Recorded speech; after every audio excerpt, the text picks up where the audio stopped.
केउं दुईटी प्रवृत्ति हेउची मनुष्यर आदिम प्रवृत्ति, केउं दुईटी दुर्बलता मनुष्य को रसातलगामी करे।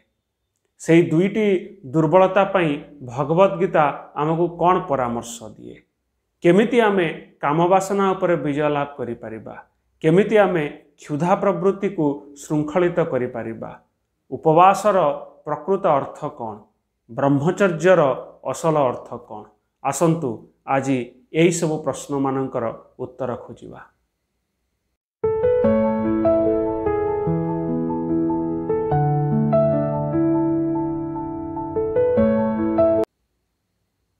समस्तंकु स्वागत।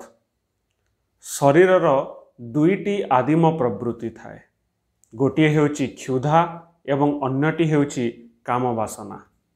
क्षुधा द्वारा आमे अन्न ग्रहण करिया पई बाध्य हेउ, अन्न ग्रहण करिवा द्वारा आमर शरीर निर्वाह संभव हुए।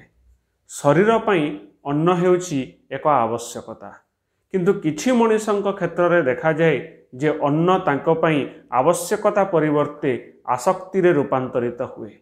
सेमाने बंचिबा पई अन्न ग्रहण करंती नाही, बरं अन्न ग्रहण करिया पई बंची बसंती। सेभଳି क्षेत्र रे क्षुधा उपरे सेही मनुष्य मानकर विजय न थाए, सेमाने क्षुधार दास पालटी जाती।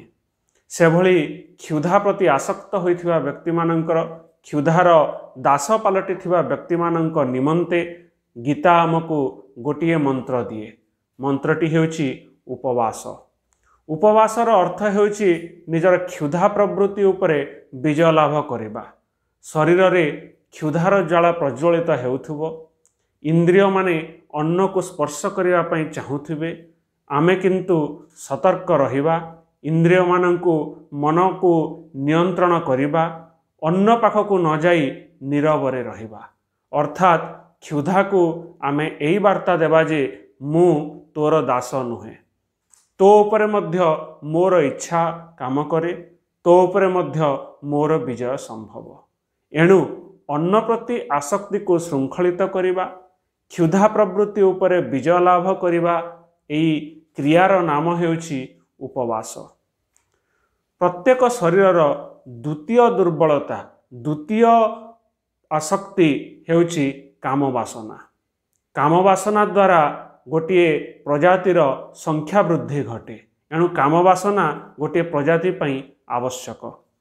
किछि मनुष्यंक पई कामवासना वंशरक्षार केवल माध्यम नुहे, ताहा तांको पई आसक्ति बा दुर्बलता पालटे।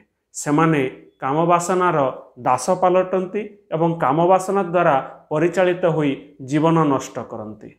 सेभଳି कामासक्त व्यक्ति को गीता द्वितीय मंत्र प्रदान करे, ताहा हेउची ब्रह्मचर्य। ब्रह्मचर्यर अर्थ हेउची कामवासनार दासत्व स्वीकार न करी कामवासना प्रति सजाग रहिबा एवं ता उपरे विजय लाभ करिवार ना। कामवासना आमको बाह्य व्यक्ति प्रति आसक्ति जन्माए, आमको बाह्य वस्तु सहित संसर्ग करिवा पई परामर्श दिए, किंतु ब्रह्मचर्य द्वारा आमे निज मन और इंद्रिय को नियंत्रण करी कामवासनार प्रतिकूल दिगरे जाऊ, कामवासना को संयत करू और कामवासना उपरे विजय लाभ करू। एणु जीवन को श्रृंखलित करिवा पई, जीवनर आदिम प्रवृत्ति उपरे विजय लाभ करिवा पई, जीवनरु दुर्बलता और बंधन को दूर करिवा पई भगवत गीतार आमको दुईटी परामर्श। गोटे हेउची उपवास बा क्षुधा प्रवृत्ति उपरे विजय लाभ एवं द्वितीयटी हेउची ब्रह्मचर्य, आम काम प्रवृत्ति उपरे विजय लाभ। एही उभय विजय लाभ करि पारिले जीवन श्रृंखलित हेब और सार्थक हेब। समस्तंकु बहुत बहुत धन्यवाद।